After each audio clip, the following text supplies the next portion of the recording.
Hey everyone, I'm Nadine and today is Top 5 Wednesday.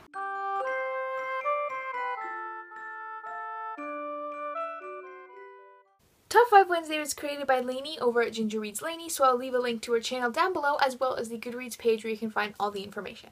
This week's topic is historical fiction and sort of in brackets, any book that doesn't take place during our present.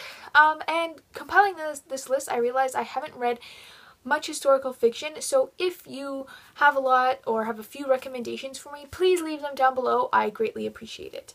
So my list is kind of a hybrid list. I have one book that takes place in the past and sort of present, two in the future, and the two only historical fiction books I've ever read.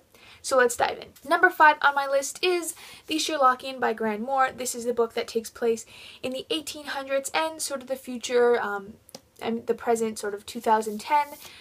This follows a man who is trying to uncover the secrets of Arthur Conan Doyle's diary while he was writing Sherlock, and it follows the past in the 1800s when Doyle was actually writing the stories, and then the two kind of weave together.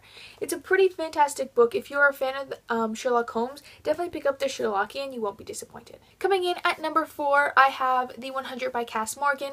This book takes place in the future after a nuclear war on Earth has ravaged all of the Earth, so the remaining survivors of the human species have to flee to the space stations in space. 100 years later, they have to check whether or not Earth is habitable for them to return, so they send down 100 delinquent teens to see whether or not it's habitable. This book has also been made into a TV show called The 100.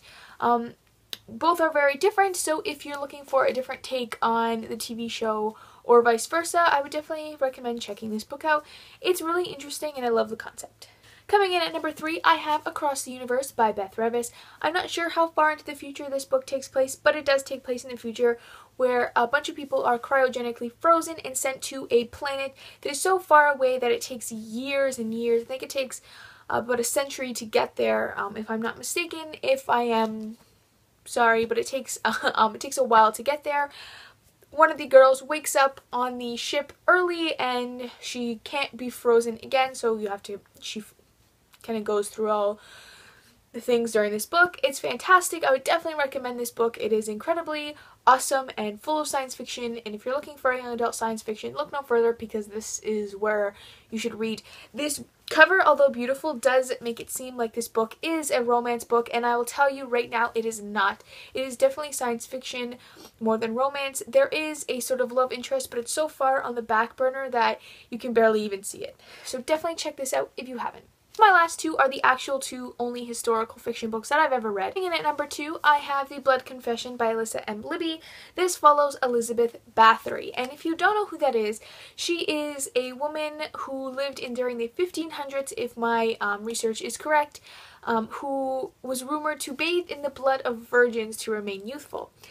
This is sort of a historical fiction novel about her and what she did. It's a lot of fun. I really enjoyed this. What I thought was really cool too is at the bottom of the pages have blood stains. Overall, it was a fun, creepy story fiction about Elizabeth Bathory. Coming in at number 1, I have probably my most historical fiction book that there is. Not just sort of that genre, and it's like retellings of kings and their courtship. So I have The King's Rose by the same author, Alyssa M. Libby. This is King Henry VIII and Catherine Howard's courtship. It's a very short historical fiction about their courtship and what happened to her, and I thought it was really great. I thought it was a great young adult historical fiction about the kings and queens and things that happened back then. So it was really great.